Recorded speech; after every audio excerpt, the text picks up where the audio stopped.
அதிமுக அணி திமுக அணி நீங்க தனியா இருக்கீங்க, தம்பி விஜய் தனியா நிற்கிறார். நீங்களும் விஜய் சார் தனியா பிரிக்க ஓட்டு யாருக்கு சாதகமா இருக்கும்? யாரும் யாருடைய வாக்கையும் பிரிக்க முடியாது.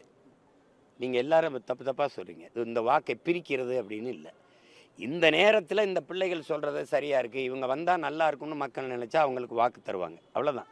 பிரிக்கிறதுனா நீங்க ஏதோ கூரை வீடு போல ஏறி ஓட்டை பிரிச்சிருவாரு, கூரையை பிரிச்சிருவாருன்னு பேசிக்கிறீங்க. அப்படி யாரும் யாருடைய வாக்கையும் பிரிக்க முடியாது. அதெல்லாம் அது சும்மா சொல்கிறது. யாருக்கு சாதகம் பாதகம் அப்படிலாம் பார்த்துக்கூடாது. நாங்கள் ஒரு கோட்பாட்டை வச்சு நகர்றோம். இதுவரை இந்த நிலத்தில் இருந்த அரசியலுக்கு முற்றுமுழுதாக ஒரு மாற்று கோட்பாட்டை வைத்து நீங்கள்லாம் அருவருக்கிற பகத்சிங்க என்ன சொல்கிறான்? வெளிப்படையாக அநீதிகளால் கட்டப்பட்ட சமூகத்தை தகர்த்து புதிதாக ஒரு சமூகத்தை படைப்பது தான் புரட்சிங்கிறான். அப்படிப்பட்ட புரட்சியை முன்னெடுக்கிற பிள்ளைகள் தான் நாங்கள்.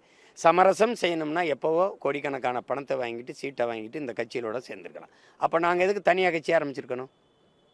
நாங்கள் இந்த கட்சியில் போய் சேர்ந்துருக்கலாமே, இந்த கட்சியில் இணைந்திருக்கலாமே.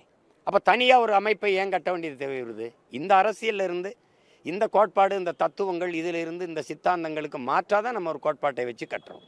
அது எடுத்தோடனே எல்லாத்தையும் ஏற்றுக்குருவாங்களா என்ன? நீங்கள் சொல்லுங்கள். ஆல்வா எடிசனுக்கு வந்த நிலைமை என்ன? அதை விடவா?